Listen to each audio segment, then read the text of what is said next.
உள்ளுக்கு இருக்கிற ஒரு டியூப் பிடுங்கிச்சுன்னு வைங்க, எதுவுமே வராதப்போ.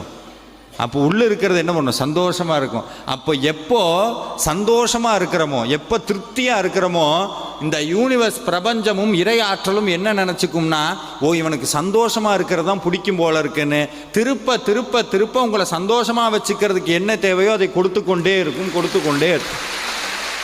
இந்த உணர்வை முருக பக்தி தான் கொடுக்கும். இந்த உணர்வை முருக பக்தி தான் கொடுக்கும். சாமி போனார், அருணகிரிநாதர் போனார், முருகப்பெருமான் அப்படியே போகிறார்.